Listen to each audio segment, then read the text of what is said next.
Welcome to the Empathy Advantage podcast.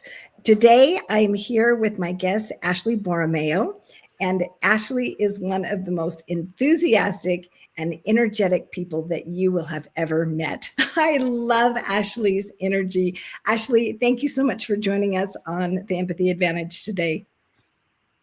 Thank you, Karen. Thank you. Really, when you were like, hey, would you like to? Yes, the answer is always yes. Yes. With Karen Hall, yes. Well, I have had the privilege of knowing Ashley because she is one of the founding members of the Los Angeles Tribune Women's Journal. And I got to interview her, and she was so gracious to interview me then for another program that I was doing. And I just loved the way that she was so aligned. And Ashley has incredible emotional intelligence. And as an emotional intelligence leadership coach, that is something that I pick up on right away with people. I'm like, wow, it just resonates. And it's just easy, to have the conversations with her.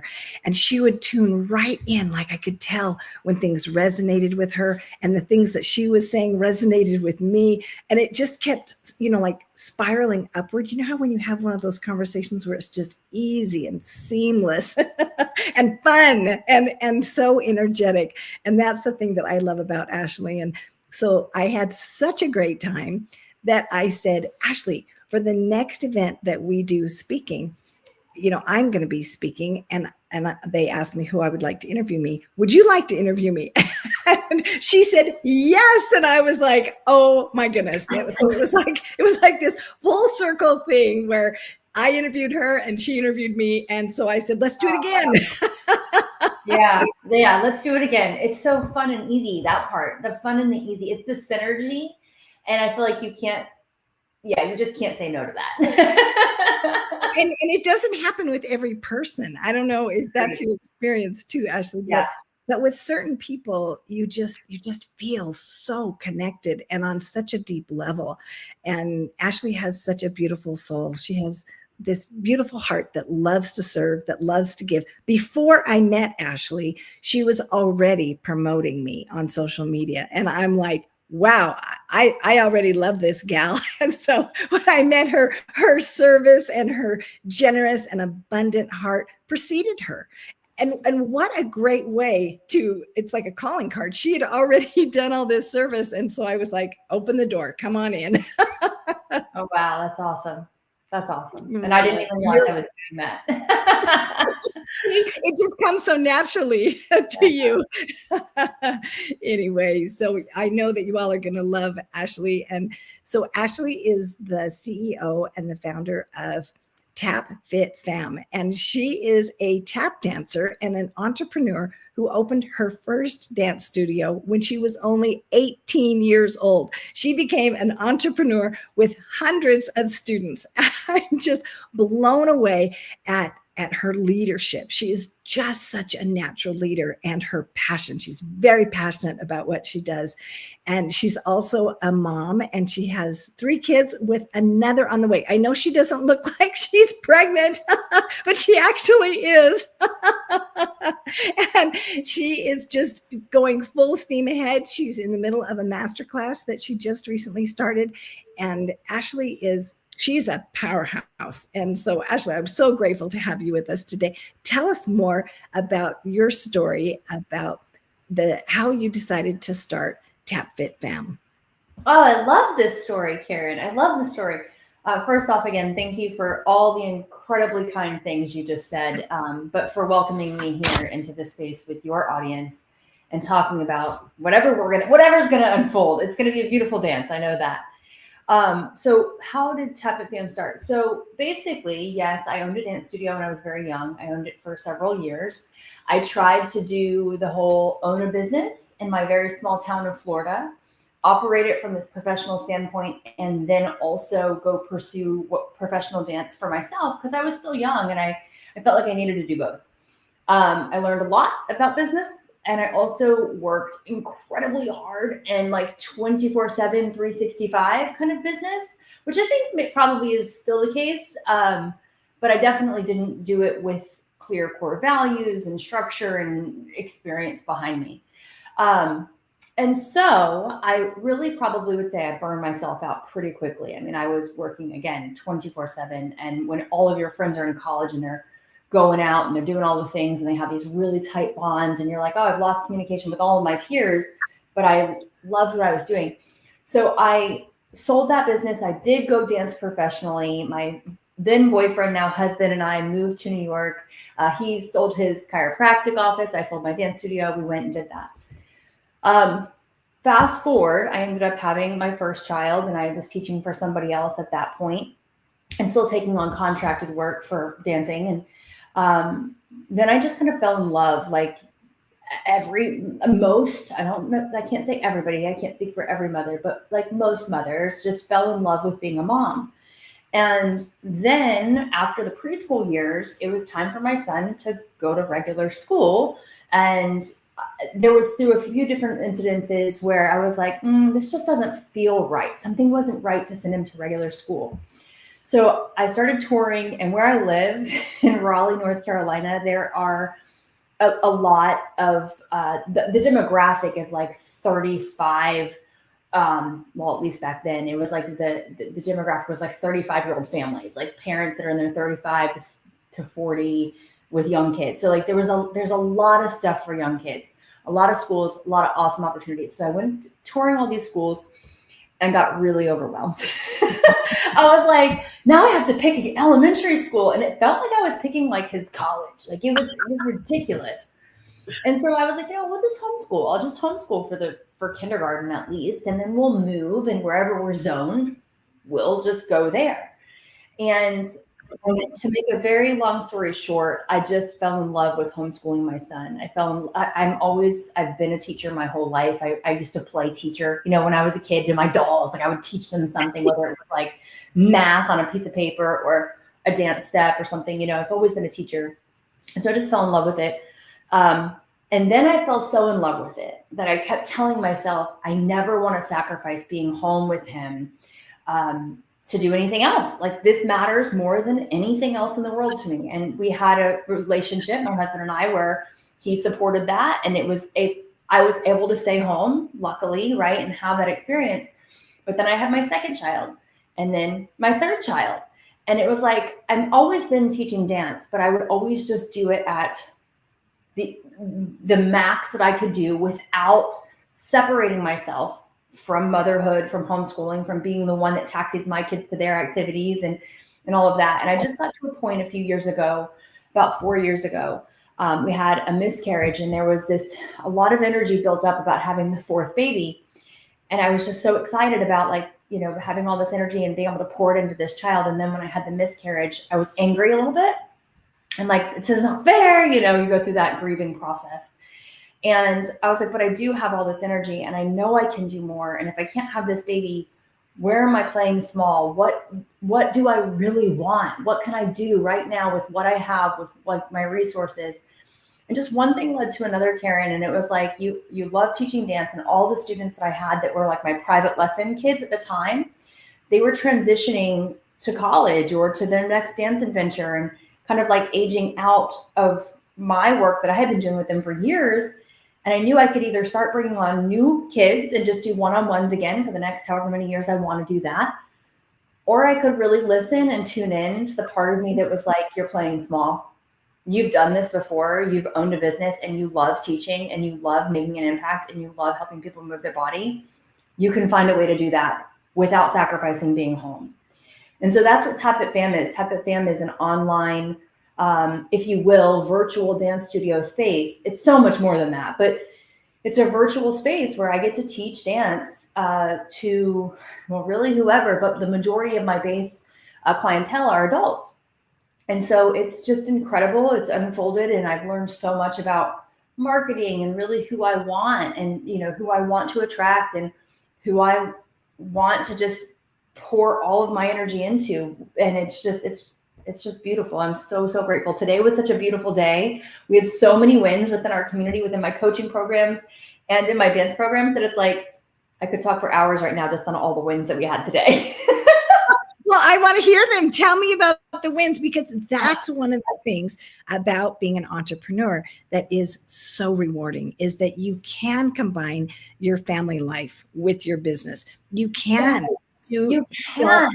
your dream. I mean, your dream of your business and your dream personally. You can follow all your dreams that you have in mind. And so tell us about the wins that you had today. Oh, they're so good. Okay. So first thing, I knew I didn't, going back to the entrepreneurial and following the dreams and everything you just said, Karen, I knew that the regular dance studio model is not what I desired. I did not desire to go into the studio, and I have several different business offers. I actually went and looked at the books for a few businesses that are in my county. I mean, I had so many opportunities to buy somebody else's very established business that looked great on paper and like felt good too. But I just knew there was a part of me that was like, you will regret if you're not present for your own children. You will regret that. So find another way. And so that's where, again, if you have a dream, the entrepreneurial world, especially in 2025, take it online and make it happen however and wherever you want, because that's absolutely what you can do. I mean, I thought I couldn't, at first I thought, well, you can't teach dance unless you can be in person and people can hear you and you can touch them if they need a correction. No, that's not true. You can do everything that you want. There's always a way.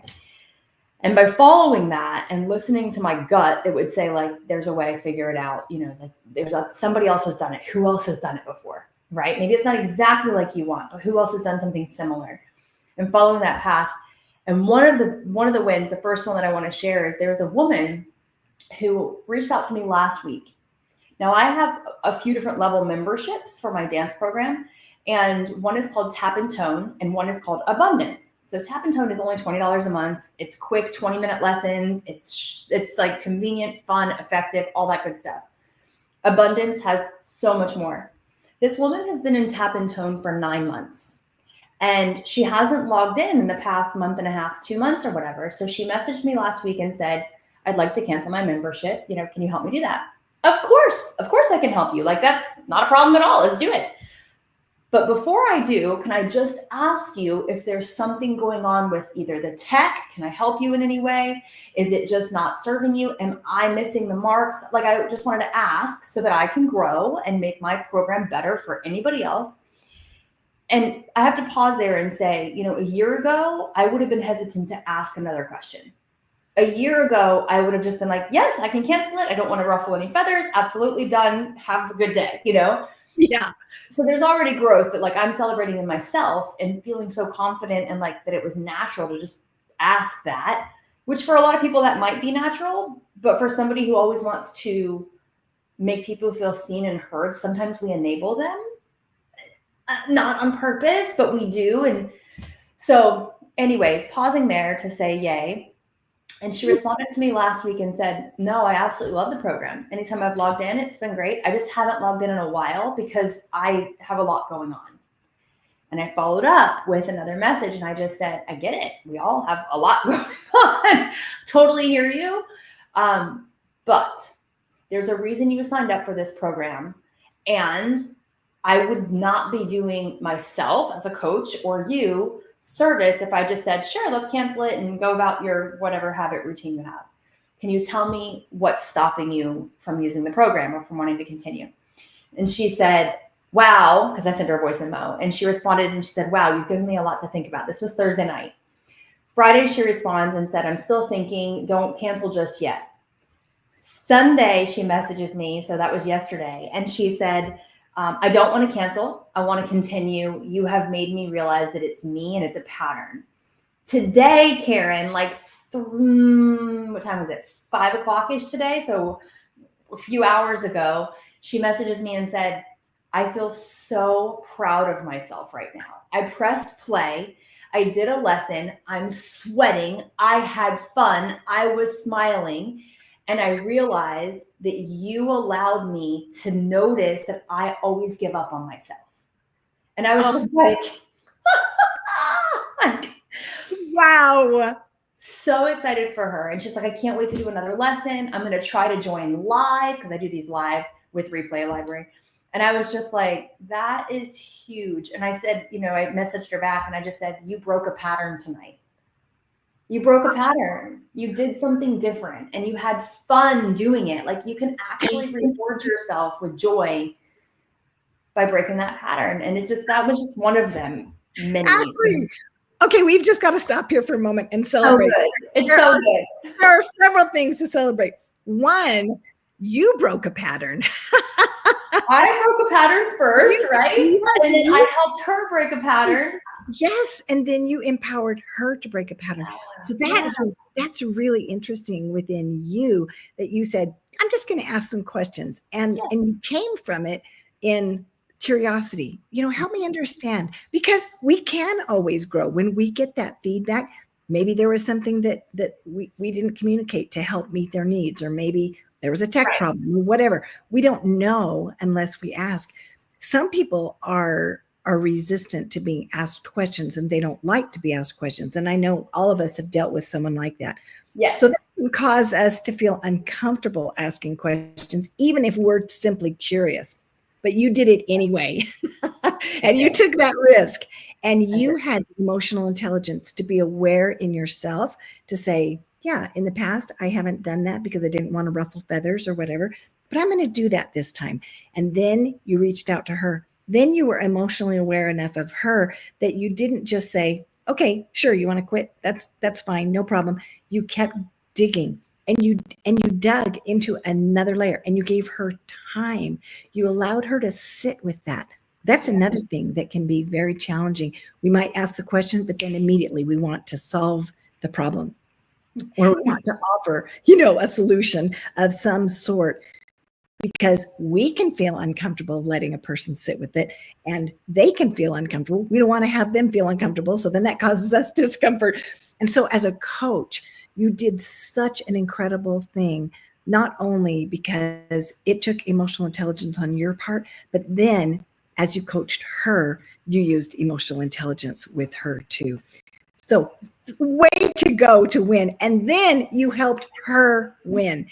So you didn't just win, she won. It was such a win-win in so many ways, as an entrepreneur, as a servant to serve her, to meet her needs, to empower her.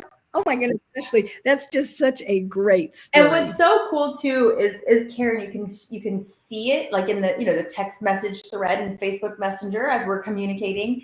It starts out with I need help to cancel my membership, like just like and then I respond with a text, can you absolutely, actually this was email first. And then after the email, I messaged her and I said that it started an email. And then I messaged her and I said, I want you to know I replied to your email, but I'm coming here too because I see you're on social, and sometimes people check social before they check the email. I've gotten back to you ASAP, but now we continue the conversation over here in a much more personal manner too, which sometimes can make all the difference. And just take an extra bit of time to find people and meet them where they are is huge. But what was so great today, every message that she has sent back to me. Now, I did voice memos to her because I wanted her to hear my heart, that I was actually sincerely trying to help, not just like, don't cancel, I need your $20 a month. That had nothing to do with it. But today, when she celebrated herself, she sent me a voice memo back too. So I got to hear her voice for the first time. And she even said, she's like, and I've never even done a voice memo either. And I was like, her energy. And I'm like, that trickles into her family. Yes. That trickles into her spouse, into whoever she's going to see tomorrow. She's going to be so proud going to work tomorrow or wherever she is. And it's always about dancing through life with me. And it's, whether that's my coaching or my dance teacher side of me, it's like, this is not just a step that we're learning, like a shuffle or a technical thing.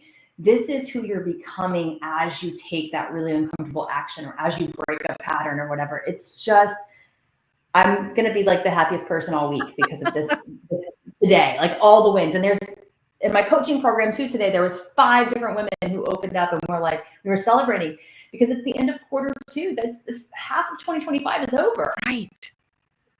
Half of 2025 is over. Like, we don't get that time back.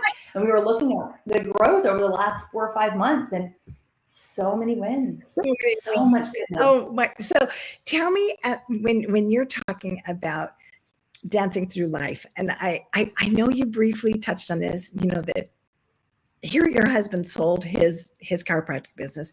You sell your dance studio. You go after your dream to go to New York City to dance as a ballerina. Tell me more. One, it's absolutely impressive that your husband was so supportive to sell his business and to support your dream as well. And tell me about that process, and tell me about what that was like to go to New York City and follow your dream. Yeah, that was a wild time. Like looking back, I'm like, gosh, I hope my kids experience something like that, where they just are like, yeah, it doesn't make any logical sense, but I'm just going to do it. So I had a very established business in my small town. I'm pretty sure I had the highest student enrollment. We were winning national awards and all the things, and I mean my business looked great. My husband had chiropractic patients. He also had the building he was in. So he had a built-in clientele from his dad, who was a doctor. So like he had a great business model going there too. But it's really just one of those things where I'm so fortunate that I met the man that I have in my life, because he doesn't live in this like small, closed-minded mentality. That's one of the things that I love about him so much, is he just has this like open mindset, and he's always willing to try anything, which he's definitely made me more like open to trying things too. So he wasn't a hard sell. It wasn't like, hey, I'm going to go to New York and I really want you to come. Please do this. He was just like, awesome. What are we doing? That's incredible. That's really incredible. Yeah. He's an amazing person. And you know what it is? A lot of it is just trusting the process. A lot of times we think, okay, well, when we moved to New York, we had nowhere to live. Like we just had a family member who was moving out of her apartment, and she had like a 3-week window where she had already moved out because she was moving into her next place. And we knew that we could just sleep on the floor. Like we had an air mattress, I think, that we brought with us. So we slept on an air mattress, and we just had like whatever we could bring like from like home. And we took one car and we just drove whatever fit in the car. We just drove to the city and camped out almost on the floor of this apartment for like 3 weeks while we figured it out. And there was a little bit of a sand coming through the hourglass, like we got to find jobs, we got to find an apartment. And that was not easy in Manhattan. Everything's very expensive, and you need to have, all the paperwork and all the stuff. And neither one of us had jobs or anything, but we did that again after we had our son too. We moved again and we didn't have things figured out. We moved here to Raleigh. We had no place to live and we had no jobs. It's part of living in the adventure. And I think whenever I think about, when I think about dancing through life, it's, you get one shot at this. Like we get one shot at this, and you're going to screw up a lot for lack of better words. Like you're going to fall down a lot. You're going to get it wrong a lot. But until you feel that nervous energy, you don't even know if you're fully alive. You're kind of living on autopilot. And something about every time we've moved or even starting Tap Fit Fam and, supporting my husband in his many business adventures, that adrenaline rush is what we're kind of always looking for, but with the purpose of how does this serve other people? It's not like I'm going to go jump out of an airplane for my adrenaline rush. And there's no offense to anybody that does that. That's fantastic. I'm a little bit of a chicken. That's not going to happen for me. But it's just like, if I know it's in service of somebody else, how dare I not try it, Yeah, well, that's interesting, the way you talked about that energy, that energy rush, because that nervous energy when we're taking on the new thing, the new entrepreneurial journey, the new adventure. Yeah, it can be fun to move somewhere new, and the beginnings are always fun, right? I mean, that's when we have the rush, but then to be able to sustain that. And what I notice about you is the mentality of looking at it as an adventure, that you have the mindset that, yes, we will figure this out. And that's part of the journey. And that means I'm alive. Because you wouldn't be having feelings if you weren't alive. And you also reminded me about Sarah Blakely. When she was growing up around the dinner table, her dad would say, "What did you fail at today?" And he celebrated the failures. And I was like, wow, what a great thing to ask my kids, so that it wasn't like, oh no, you failed. It was like, what did you fail at? And what did you learn? And when I learned that the synapses in our brain, the only time that we grow new synapses is when we fail, that's how Yeah. we learn. I was like, oh my word. It There's makes the you want to go mess up, doesn't it? and I looked at things so differently when Yeah. I understood that neuroscience about failure. And I was like, wow, that is so incredible. And you embody that. You are willing to take that risk. You are willing to be excited about stepping out and and stepping up and stepping out. And actually, I just have to tell you that your emotional intelligence is absolutely incredible. I absolutely love talking to you, and your clients are so blessed to work with you, and your family is so blessed to have you. I'm so proud of you. I'm so proud of what you're doing. And unfortunately, we are already out of time. And so I know. I knew it would go like this. I always tell Ashley, we just scratched the surface. We're going to have to do this again. And I Always. absolutely talking to you. I just want you to know that when I'm around you, your energy is so contagious. I feel energized just hearing your voice. I love to hear your voice. I love how happy you are. I love how authentic you are. Even when you're not happy, I love how you are authentic. And I appreciate that so much. I appreciate also how much you care, that you want to help other people, that you want to serve other people. And that mentality and your abundance mentality are what guide you, and what I believe are what make you so successful. I feel like God has blessed you because you truly love, because you have empathy for other people. You really do care. And so thank you for what you're doing in the world, Ashley. Thank you for the ways that you show up. Thank you for blessing my life and the life of all my listeners. If anybody wants to join Ashley's masterclass, you can connect with her on LinkedIn. You can put a DM in the comments, and she will have another cohort. She will have more VIP positions available, and you can always do her online program. Who thought that you could do dance online? Like you said, don't you have to be right there in person? But no, Ashley thinks out of the box, and just like she showed you by her win today, she thinks out of the box for you, to help you succeed. And so I just want to celebrate you, Ashley. Thank you for sharing your wins. Thank you for being a winner. You are such a winner. Thank you, Karen. You inspire me in so many ways as well. Your heart, your love, your service to others. Everything you said about me is just mirroring what I see in you. So it's an honor to be in proximity right here on this call. And I just thank you. Thank you. Thank you. Thank you. Thank you. Well, I can't wait till next time. We'll have I more celebrations. Keep on going. You go, girl. know. Likewise. All right. Well, have a great evening. We'll talk to you soon. Thank you, Karen. Okay. Bye-bye. Bye.